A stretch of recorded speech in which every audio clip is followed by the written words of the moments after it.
सपनों के पंख। Congratulations Mansi, I am so happy for you. Conference room से बाहर निकलते ही रीमा ने मानसी को गले लगाते हुए कहा, यू हैव डन इट। मुझे यकीन था कि यह प्रोजेक्ट तुम्हें ही असाइन होगा। आफ्टर ऑल तुम इस कंपनी के लिए किसी एसेट से कम तो नहीं हो। इतने कम समय में तुमने कंपनी को जो फ़ायदा पहुंचाया है उसका क्रेडिट तो तुम्हें मिलना ही चाहिए। Thank you so much Reema ma'am. आप जैसी क्वालिफाइड और सीनियर प्रोजेक्ट मैनेजर के साथ काम करने का मुझे मौका मिला। यह क्या मेरे लिए कम सौभाग्य की बात है? आपके गाइडेंस में ही मैं लगातार टारगेट अचीव करने में सफल हो पाई हूँ। Don't be so modest Mansi, you deserve it. तुम एक कॉम्पिटेटिव आर्किटेक्ट हो और हमारे क्लाइंट्स तुम्हारे काम की प्रशंसा करते हैं। चलो मिलते हैं लंच पर, आज मेरी तरफ से ट्रीट है। रीमा ने मानसी के गालों को हल्के से छुआ और अपने कैबिन की ओर मुड़ गई। इस कंपनी में आए हुए मानसी को केवल 2 वर्ष ही हुए थे, पर इतने कम समय में ही उसने वहाँ एक खास जगह बना ली थी। वह भी तो अपने टारगेट्स अचीव करने में कोई कसर नहीं छोड़ती थी। उसके डिज़ाइंस ऑफिस के लिए हो या घर के लिए बहुत पसंद किए जाते थे और क्लाइंट को समय पर काम देने में भी वह पीछे नहीं रहती थी। इस बार उसे एक रिजॉर्ट डिज़ाइन करने का असाइनमेंट मिला था और इसी बात से रीमा बहुत खुश थी। उसके काम के पैशन को देखकर ऑफिस में सभी इम्प्रेस थे। रीमा के माध्यम में से कंपनी हेड का फीडबैक भी मिलता रहता था, इसलिए 2 साल में 2 बार उसे प्रमोशन मिल चुका था। रीमा मैम उसे हमेशा सपोर्ट करती थी, पर फिर भी कई बार मानसी को लगता था कि कुछ है उनकी मुस्कान के पीछे जो वह देख नहीं पा रही हैं। लेकिन जब भी वह उसके कंधे थपथपाती तो वह अपने उन विचारों को अपना भ्रम मात्र समझ झटक देती और पूरी मेहनत से काम में जुट जाती। हालांकि कभी कभी इस बात को लेकर उसकी मनहर से बहस भी हो जाती थी। मानसी, आखिर तुम काम का इतना स्ट्रेस क्यों लेती हो?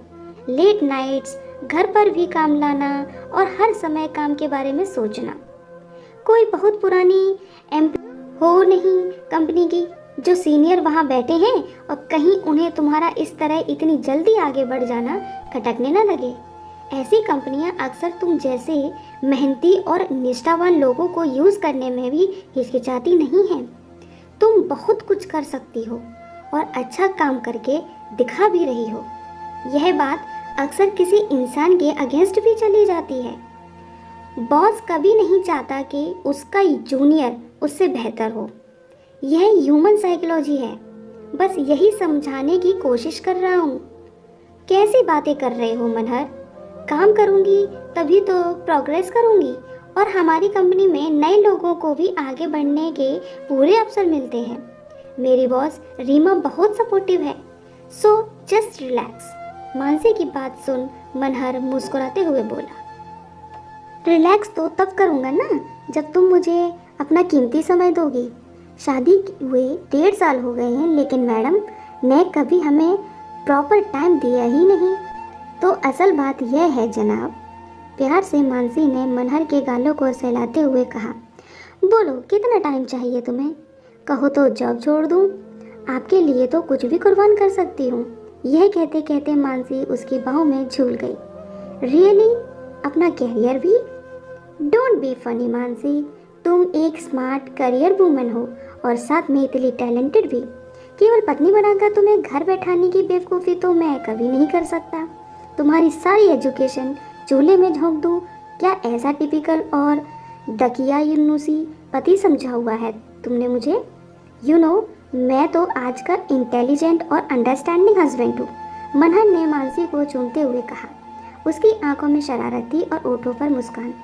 माय डियर इंटेलिजेंट हस्बैंड, आखिर आपका इरादा क्या है? मन बेईमान हो रहा है क्या? हाँ, और मनहर ने मानसी को बाहों में भर लिया। मानसी इन दिनों कुछ ज़्यादा ही व्यस्त रहने लगी थी। अक्सर उसे क्लाइंट मीटिंग करनी पड़ती थी क्योंकि उसे बजट और उनकी पसंद को ध्यान में रखकर अपने डिज़ाइंस तैयार करने होते थे। क्लाइंट से मिली गाइडेंस को ध्यान में रखकर स्केच और मॉडल बनाकर यथासंभव बेहतर डिज़ाइन का नक्शा तैयार करने में वह घंटों लगा देती।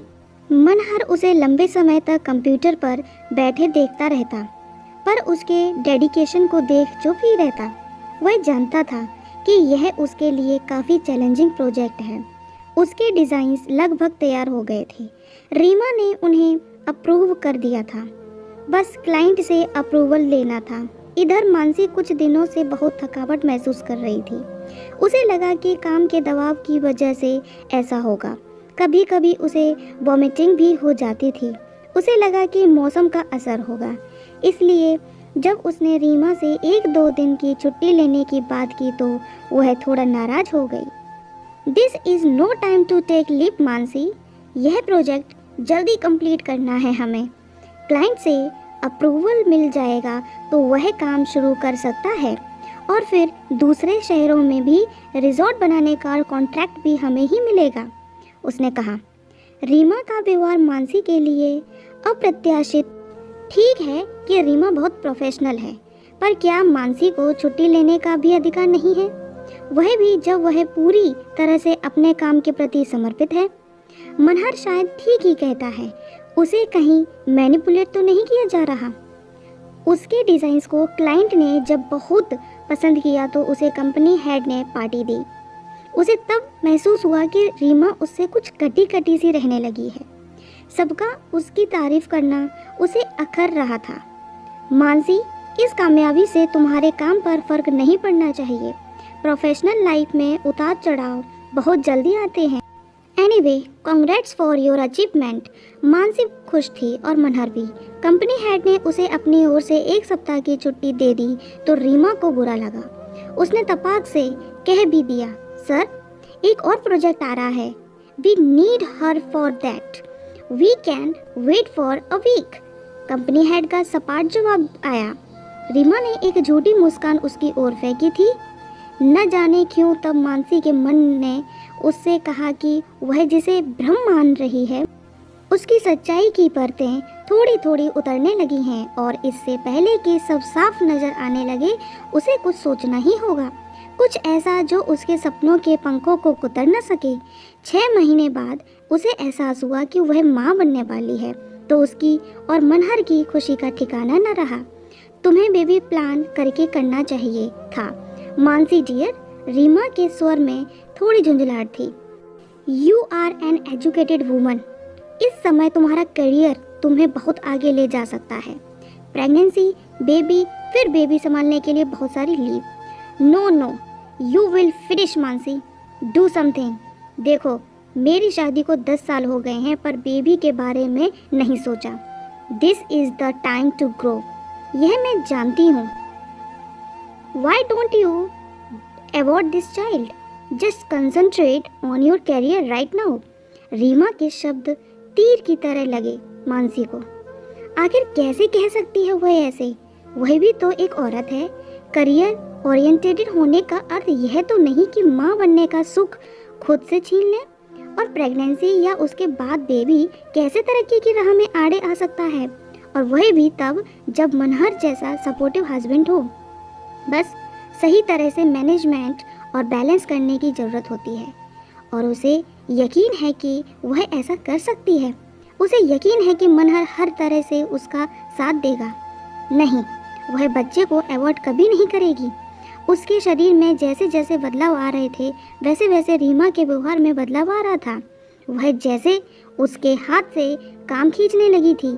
कई बार उसके काम का क्रेडिट खुद ले लेती थी, क्योंकि अक्सर अब मानसी को छुट्टी लेनी पड़ती थी। तुम आउट ऑफ शेप हो रही हो Mansi, try to be fit, वरना तुम्हारी प्रोफेशनल लाइफ पर इसका असर पड़ सकता है। You know, clients like active and smart people. Reema उसे टोकती रहती। डोंट वरी, और 3 महीने की बात है। डिलीवरी होते ही मैं वापस अपनी शेप में आ जाऊंगी। ठीक है, मुझे तुम्हारे वो नए डिज़ाइन चाहिए जो तुमने मेहता प्राइवेट लिमिटेड के लिए तैयार किए हैं। मुझे मेल कर देना। यह ऑफिस कुछ नए स्टाइल का बनना है। क्लाइंट चाहता है कि इसमें काम करने वालों को घर की फीलिंग आए, ताकि वे सहज होकर काम कर सकें। पता नहीं क्या क्या आइडिया इन दिनों लोगों पर हावी हैं। मानसी ने सारी फाइल्स या कहें कि अपनी सारी मेहनत रीमा को मेल कर दी। वह डॉक्टर से चेकअप कराने गई थी और जब दोपहर में ऑफिस आई तो पता चला कि उन डिज़ाइंस के प्रिंट निकालकर रीमा क्लाइंट के पास गई हुई है। अगले दिन जब कंपनी हेड ने रीमा को बधाई दी तब उसे समझ आया कि उसके डिज़ाइंस अपने नाम से रीमा ने क्लाइंट और हेड को दिखाए थे। उसने विरोध करना चाहा, लेकिन उसके सहयोगी सब कुछ जानते हुए भी चुप रहे। कंपनी हेड से अपॉइंटमेंट्स लेने के लिए जब उसने उनकी सेक्रेटरी से बात करनी चाही तो रीमा ने उसके हाथ में एक लेटर थमा दिया। रेस्ट करो Mansi dear, don't worry about work now. तुम्हारी 6 महीने की लीव अप्रूव करा दी है मैंने, बाद में चाहो तो और एक्सटेंड करवा लेना। What I don't need leave right now. I can come to office and want to meet head. अभी head busy हैं.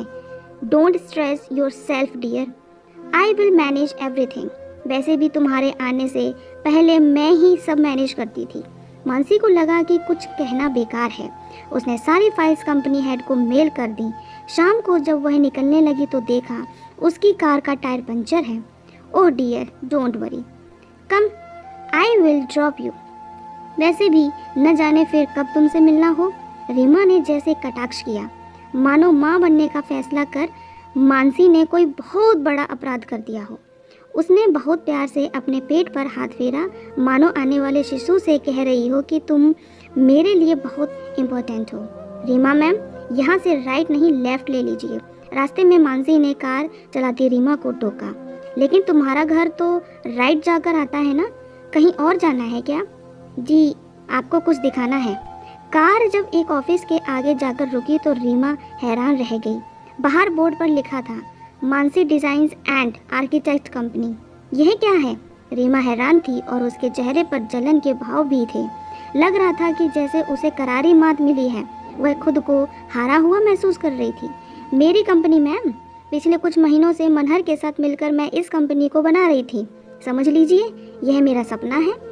मैं आपको सिर्फ यह बताना चाहती हूँ कि एक प्रेग्नेंट महिला भी अपने सपनों को पूरा कर सकती है। आने वाला बच्चा उसकी तरक्की में बाधा नहीं बन सकता, क्योंकि वह दोनों भूमिकाओं को निभाने में सक्षम होती है। मैं अपने करियर को बहुत महत्व देती हूँ, पर संतान सुख को दांव पर लगाकर नहीं। मैं माँ बनने के एहसास से वंचित नहीं रहना चाहती थी। आप जैसे और भी लोग हैं जो समझते हैं कि महिलाएं माँ बनने के बाद काम करने लायक नहीं रहती। हाँ, पर महिलाओं में दोनों चीज़ों को संभालने की क्षमता है। मैं आपको यही बताना चाहती थी। मैंने तो अपने बच्चे के साथ मिलकर अपने सपनों को पंख देने के लिए उड़ान भर ली है।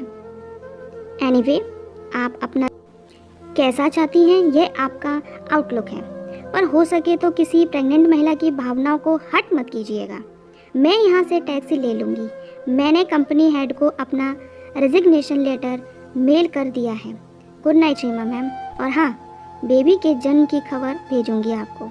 उसे ब्लेसिंग्स देने आइएगा ज़रूर। मानसी ने पास ही खड़ी टैक्सी को इशारे से बुलाया और धीमे धीमे चलते हुए टैक्सी में बैठ गई। रीमा कुछ देर तक उसी ऑफिस के बाहर खड़ी रही। मानसी की टैक्सी दूर जा चुकी थी। उसके सपनों के पंखों की उड़ान उसे बहुत आगे ले जा चुकी थी। कहानी बाय सुमन बाजपेयी। मुझे उम्मीद है दोस्तों आपको ये कहानी अच्छी लगी है। अगर अच्छी लगी हो तो मेरे चैनल को लाइक, सब्सक्राइब और शेयर करना ना भूलें। धन्यवाद।